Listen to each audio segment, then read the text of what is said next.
But, before we unpack that, I think it would be important for us to, speak about the obvious red flag, I guess, or elephant in the room, mainly in regards to our different experiences and convictions about marriage.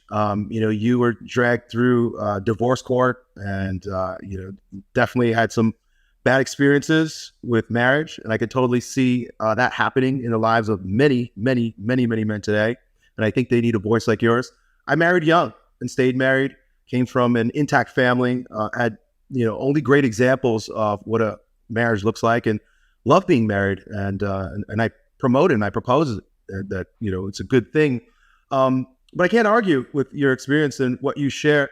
So, the whole question about marriage itself can get kind of sticky because, of course, we have the bastardized version of marriage, which is a state-sponsored weaponization of sexuality, men and women, and how it's really destroyed marriage.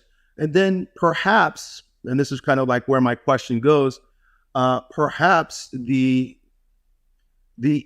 calling to and rising above our primal instincts as men and women to unify in a monogamous relationship. Where do you stand? I guess my question really is, do you believe that men are designed to follow our primal instincts for, having as much sex with as many women as possible? Or, do we have a noble and divine calling for sexual mastery, and that it's better to maybe master our sexual instinct within the boundaries of monogamy? I'm more, I've looked at it from different angles, at this point. And when we last talked, it was several years ago. When was it, 2018 or 19? Maybe, yeah. Yeah.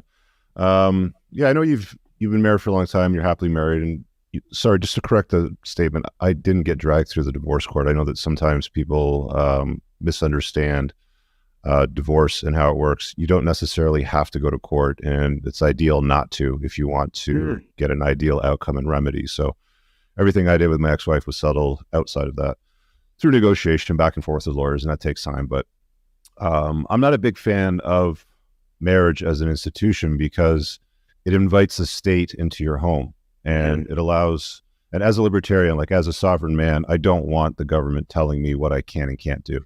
I don't want them telling me what I can and can't do with my wealth, access to my children, any of these things. So it works out for some guys. For many guys, it really doesn't.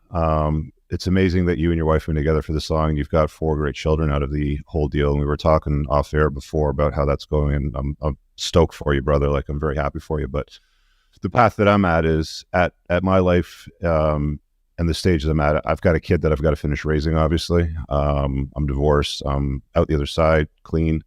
Got a great girlfriend. We've been together for a few years now. She's a wonderful complement to my life. She adds value. She does a lot to improve it. She does a lot to improve my kid's life. She's great with my family. I just don't see the need to invite the state in my life and declare in front of the church or in front of family that I put this ring on her finger and want to be with her forever and ever until kingdom come, because I know how things work.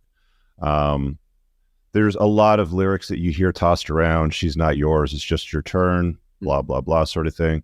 And I think that men have a innate need to scatter seed. That's why we can produce millions of sperm per month and women only can produce 1 egg. That's just a reality of the sexes. Men and women are not the same. They're different. You already know that. I think most of your audience already knows and agrees with that. Whether you choose to be monogamous or to be non-monogamous, that's your choice. When you take a look at the evidence and the way that humans have arrived at where we're at today, some choose a spiritual path and they want to declare monogamy and tune into that part of life, and that's cool. And others don't, and that's cool too. As long as you're putting yourself first and you're getting the results out of life that you want and you're not hurting anybody, I don't see anything wrong with either path.